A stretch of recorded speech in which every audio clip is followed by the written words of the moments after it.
I sensed a lot of frustration in the captain's voice in the postseason availability, where he was like, I just want to make the playoffs. Like these guys want to win, and they've invariably, players who are playing at the professional level have been stars and winners all the way along.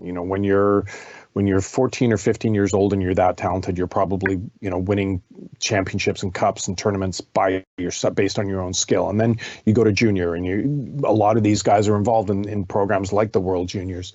So they're used to winning. And then here you are, no matter how competitive you are, 6 out of the last 7 years, you haven't made the playoffs. And what's the danger of that losing culture seeping in?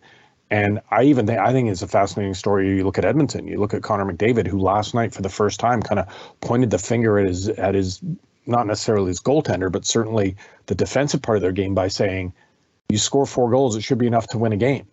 And you see this, like, we judge great players by championships, whether that's fair or not. But when you talk about Crosby, it's how many cups he's won. Gretzky, Messier, I know we're not allowed to bring him up in this market, but you talk about titles, about success, about what players, how many true top-end Hall of Famers didn't get their hands on a cup. So I think for players like Pettersson and like Hughes, they're still young, but then you look at that sort of layer above them, and guys like Horvat, it's like you can't keep losing and just always hoping for tomorrow to steal your, hope's not a strategy. So where do you really see this team going, and what do they need to do to get there? What are they going to do this offseason? Are you expecting a big trade? Are you expecting a free agent splash? We've seen that in the last 2 years, both free agent splash and a big trade. Like, where is this team going?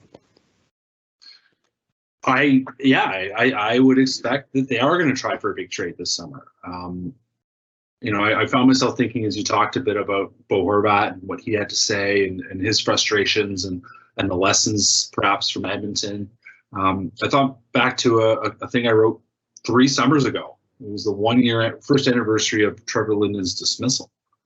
And, essentially said, did Trevor Linden matter?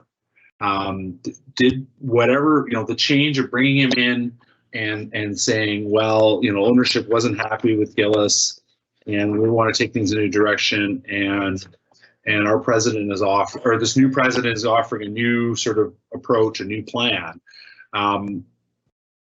Did that amount to anything? And at the time I said, I'm not so sure, because, Linden basically said, this is going to take another 4 years. Well, hey, 4 years is 2023.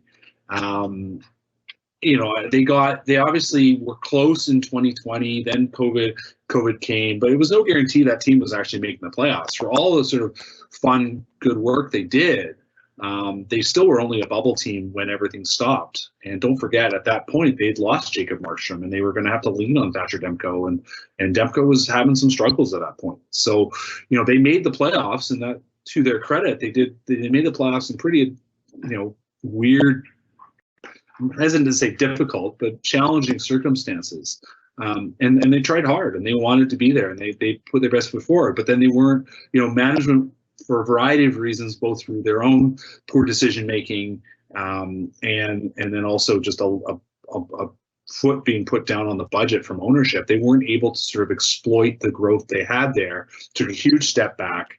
And then, had to reset again for this year and try to fix a whole bunch of problems at once, and ended up having to change the coach.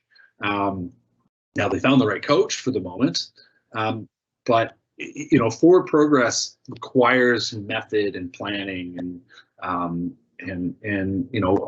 being smart with your top picks, which they've done well. But you also have to be smart with your later round picks. And for the most part, and this is the thing I noted again on the weekend when I wrote about, sort of the challenges in front of the Canucks, in front of Alvin and Rutherford. Ironically, Alvin comes in looking at a rather bare prospects cupboard, which was exactly the same problem that Jim Benning faced when he came in.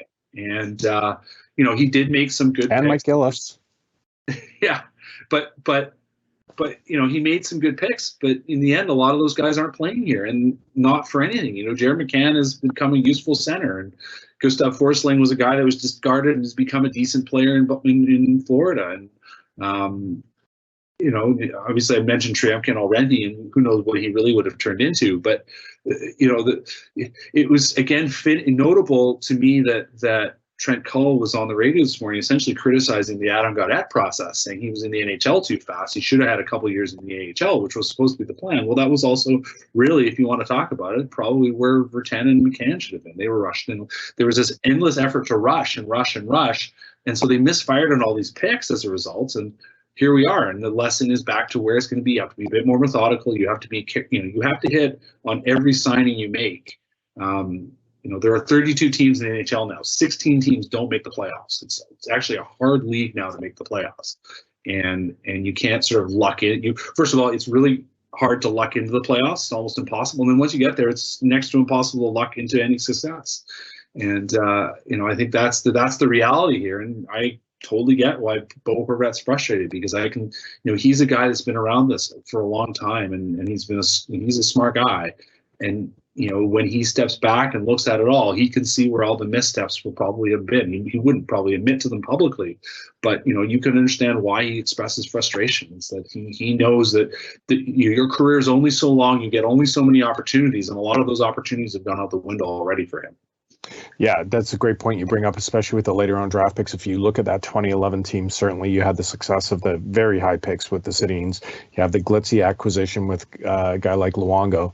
But it's the BX, the Hansen, the Burrows, those finds that you have along the way that really make you a championship team. Now, okay, so Horvat's not going to admit it publicly. That's your job as a reporter to get him to admit that, Patrick. You got to work your sources.